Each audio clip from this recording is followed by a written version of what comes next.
Good morning, everyone. On this solemn day, I recall that the first order of business for members of Congress is the solemn act to take an oath to protect and defend the Constitution of the United States. There's great respect and gratitude that I thank the chairs of the committees, the 6 committees who have been working to help us honor our oath of office. I also want to thank the staff of those committees and the committee members for all of their work over this period of time to help us protect and defend. I want to thank the chairman of the Judiciary Committee, Mr. Nadler, chair of the Intelligence Committee, Mr. Schiff, chair of the Ways and Means Committee, Chairman, all of these chairmen, Chairman Richie Neal of Massachusetts, the chair of the Foreign Affairs Committee, Eliot Engel of New York, the chair of the Financial Services Committee, Maxine Waters of California, the chair of the Committee on Government Reform and Oversight, Congresswoman Carolyn Maloney. I also want to acknowledge the important work that was done by our dear and departed, may rest in peace, Elijah Cummings as chair of the Oversight Committee. Now pleased to yield to the distinguished chair of the Judiciary Committee, Mr. Nadler.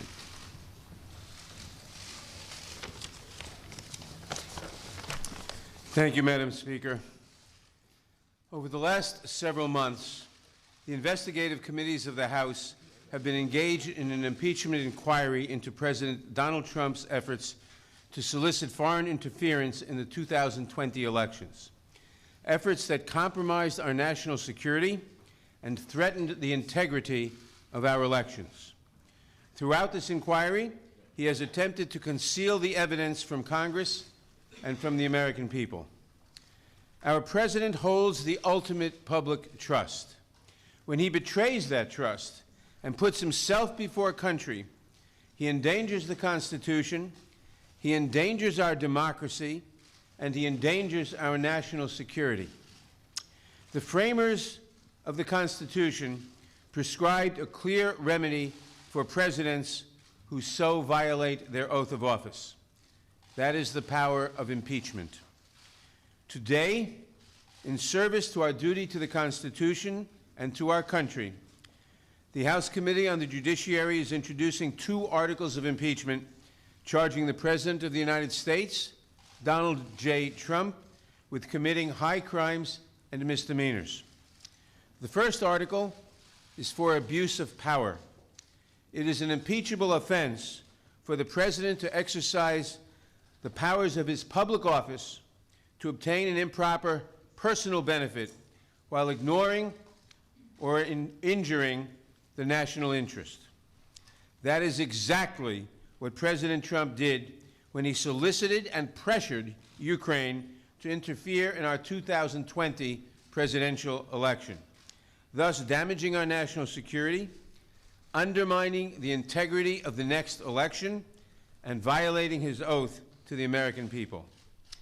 These actions, moreover, are consistent with President Trump's previous invitations of foreign interference in our 2016 presidential election.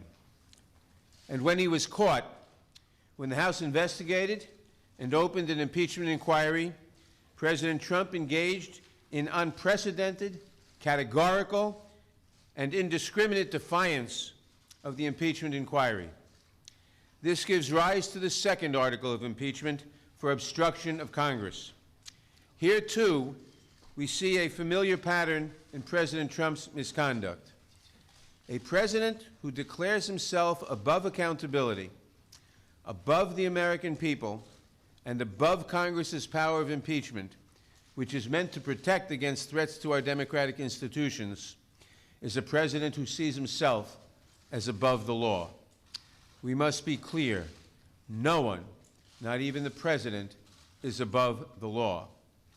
I want to recognize the great contributions of the investigative chairs, particularly Intelligence Committee Chairman Adam Schiff, Foreign Affairs Chairman Eliot Engel, Committee on Oversight and Reform's former chairman, the late Elijah Cummings, and its new chairwoman, Carolyn Maloney, Financial Services Chairwoman Maxine Waters, and Ways and Means Chairman Richard Neal, who helped lay the foundation for the articles we are introducing today.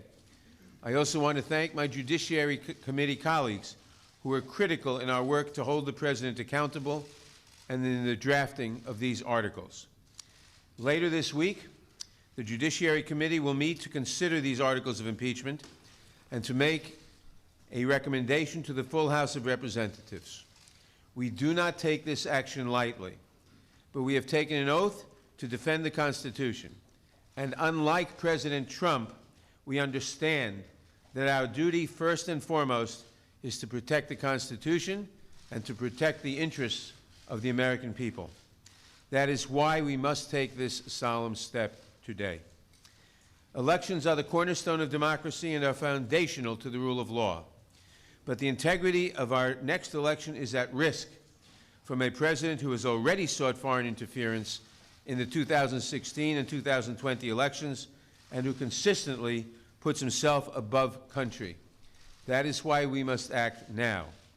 I want to turn now to Chairman Schiff, who will explain the evidence that supports these articles and the need for us to act with such urgency today.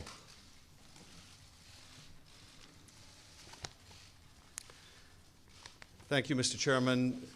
Thank you, Madam Speaker, and to my colleagues, good morning. The framers of the Constitution recognized that someday a president might come to office who would abuse that office, betray the public trust, and undermine national security to secure foreign help in his reelection, and who would seek to abrogate the power of Congress to hold him accountable. They recognized this danger, and they prescribed a remedy, and that remedy is impeachment.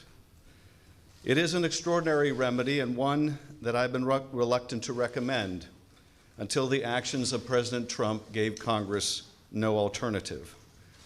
We stand here today because the President's continuing abuse of his power has left us no choice.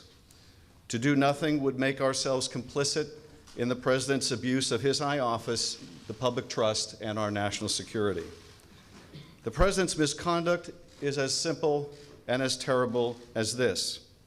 President Trump solicited a foreign nation, Ukraine, to publicly announce investigations into his opponent and a baseless conspiracy theory promoted by Russia to help his reelection campaign.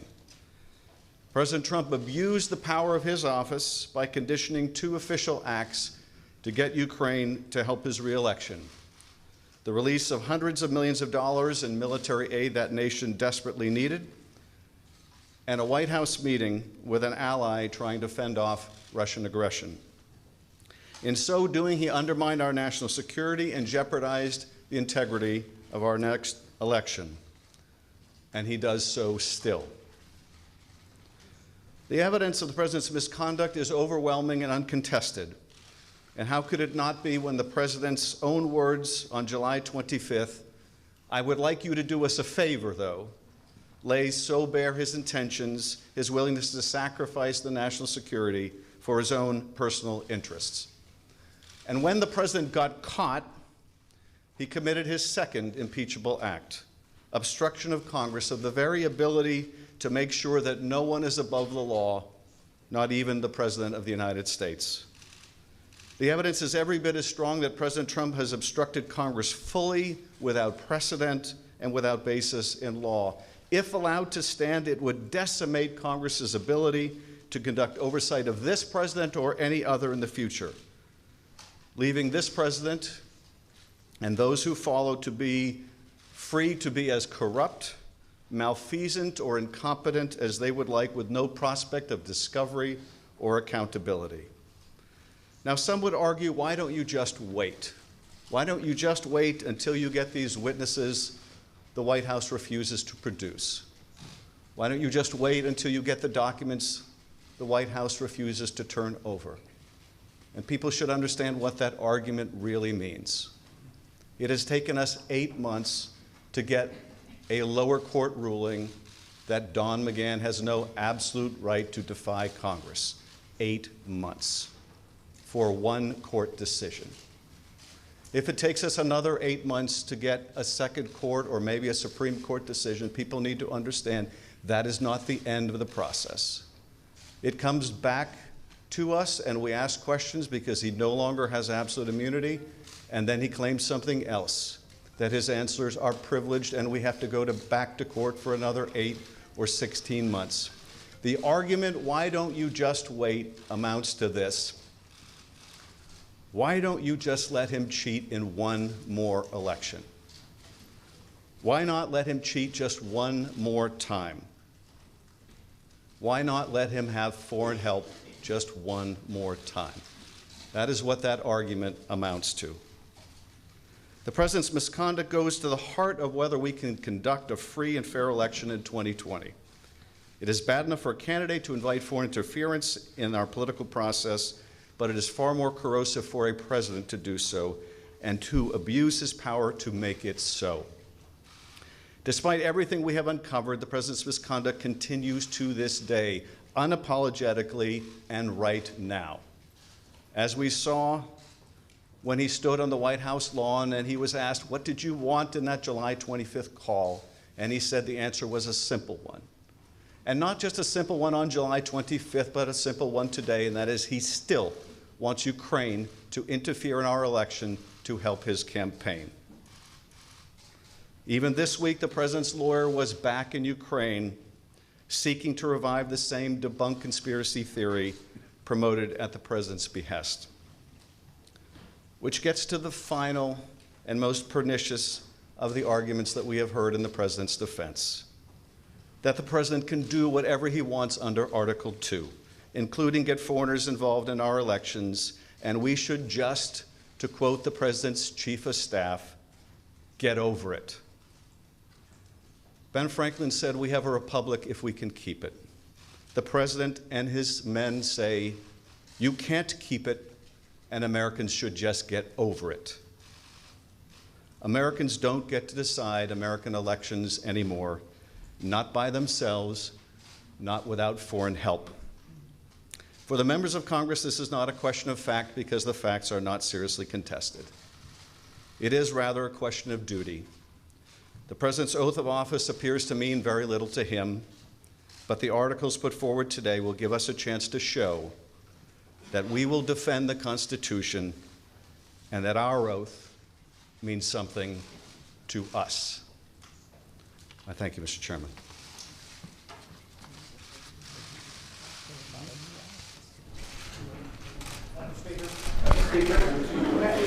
Speaker, why not include the Mueller report? That's obstruction of justice. Why not include that? Please, thank you. Are you confident you made a case for the American people?